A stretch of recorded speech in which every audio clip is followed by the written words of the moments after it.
And here we have the baby's first steps. This is their first steps they're taking. Look at him go. Yeah, hi guys. There's a big change from just yesterday, as you saw. This is day 17. Just made this video yesterday. And look at them. They're trying to get out already. They know my voice, and they're coming to my voice. That's Rocky. This is Spot, because he's got a spot. The two border collie looking ones, they're both boys. And then I have, where is she? This one here is the rare chocolate one. You can see one white ear, one chocolate ear, chocolate face. This black one with the white chest is a female. So their colors are barely starting to come in, but their eyes are open and they are walking. Yeah, come on, sit. Can you sit? Nice, sit, Spot. That's a good dog. Yeah, they like me. I've been holding them and introducing them to me and the dogs. And Panda is doing okay. I love you, Panda. Get in there, Panda. Clean up. Clean up. Panda. Who you barked at? Oh, you barked at the other dog. Now these other dogs here, they know not to pass that place right there. They will not intrude on her. She's not ready to share the puppies yet, so they do not come any closer. Yeah, they're a very good mom, very protective. That's the primal in her. The doodles are not so protective.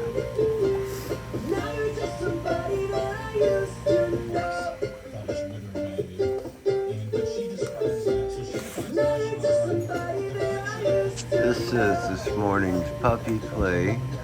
The puppies are 16 days old now. Their eyes have opened. They're really starting to move around. I heard my first barks this morning.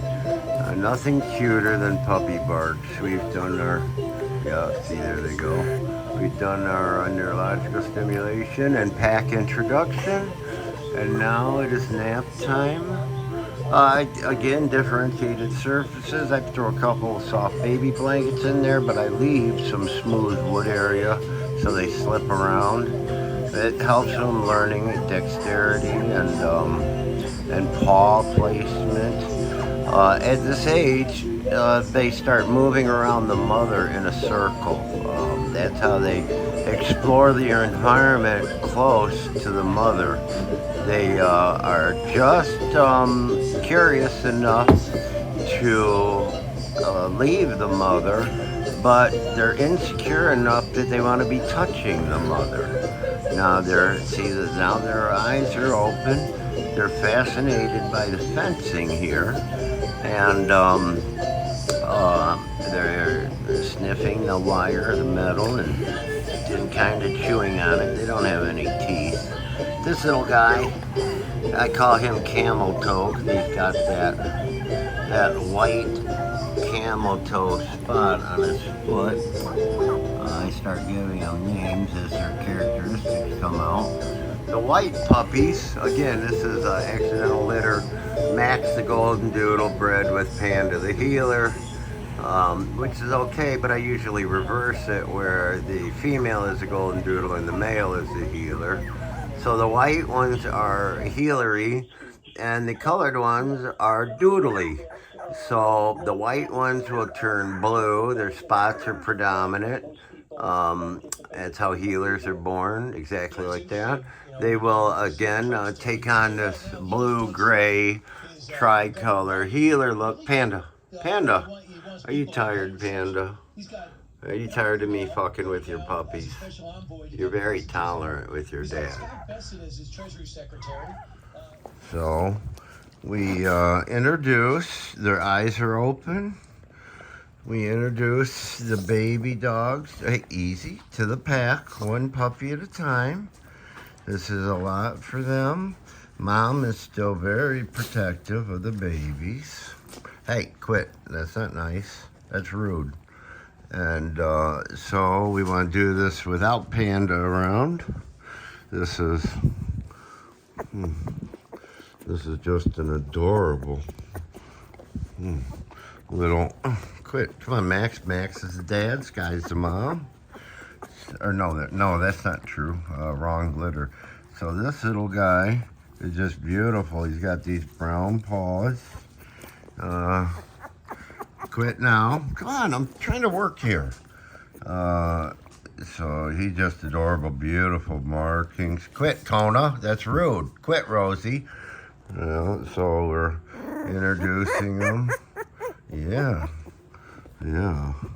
We do some neurological stimulation with him this morning. I'll put him on his back. I can't do this and hold the camera at the same time. Yeah, and rub his belly. Yeah. Little stimulation at a time. Okay, guys, we're gonna get another puppy. Red Dog, look at you. What do you think of the puppies? Kona's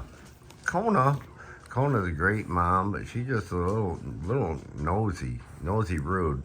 Nosy Rosie here. She's a disaster. She's part healer, part chihuahua. Breeding, okay? This is the worst breed combination ever. Whoever bred this dog ought to be neutered themselves. She is terrible. And Red Dog. Here's another rescue. An example of genetic heresy. Someone bred a Shar-Pei and a Golden Retriever. Which isn't such a bad combination. He's adorable. He's my night boy. But he is a fucking mutant. He came to me with parvo and almost blind. Get back. Guy said get back.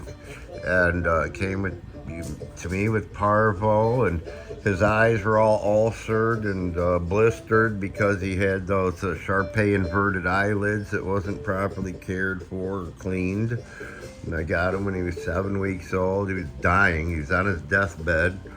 And I went and I medicated him, IV'd him for 3 days. I actually brought him literally back to life. He stopped breathing for a moment. And now he's my night boy. But the genetics part is he is not a service dog quality. Okay, he's just a mutant. He's genetically inferior. His testicles never dropped. 2 things you can tell. Get down, Rosie. 2 things you can tell poor genetics. One is when their testicles do not drop, or one testicle doesn't drop. That is a sign of inbreeding. Which inbreeding is a whole other conversation. There's a time and a place for it. Kona, relax. Anyways, the poor genetics leaves him very neurotic, which could also be environmental from the breeder. Kona.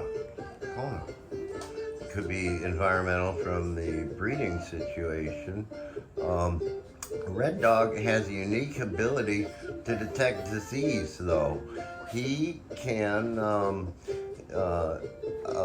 if I put him with a person with, say, arthritis, which I have, this is how I know that. Red Dog. You put him with a person with arthritis, and he licks where the arthritis is affecting. An example, my hand, my neck, and my back. So when I am in pain, he licks the pain area, which I'm still trying to actually figure out how that occurs. Again, he's my night boy, but not a service dog quality. And the reason is you'd be pairing a problem with someone. If you have I can handle them in public, but I've been handling dogs for 15 years, 16 years. And inexperienced, now, Kona, knock it off. an inexperienced handler would just have problems. Also, um, health, and I've spent probably $2,000 on veterinary appointments, eye surgeries. He also has hyperkeratosis, which means his toenails grow at an alarming rate. I can't trim them enough to keep them down. It also causes a crusting on the nose, and paws. The nose not so bad. You can. It's called scaling. You can peel it off. The paws are different because dogs obviously walk on their paws, and it can become hard, crusty, and painful, and can debilitate a dog. So health, life length. Unfortunately, Red Dog may or may not live a very long life because of his poor genetics. Another thing is with the health is if you give someone a dog with a health problem, uh, um, they're going to be going, how can I give a service dog to someone that's going to have potentially thousands of dollars in future medical bills? The person's already struggling to make it through life on a daily basis. Income is shabby because they probably don't work. And then I'm going to give them a dog that's going to require more medical attention than the handler. I just can't do that. I also can't pair a dog. Recently, one of my clients who got Corey had a lab. Labs are susceptible to cancer and overeating. 80% of all labs die from cancer within 8 years due to improper breeding, shallowing of the gene pool, etc., etc., etc. So his lifespan is probably going to be short because of the poor genetics that contributed to who he is today.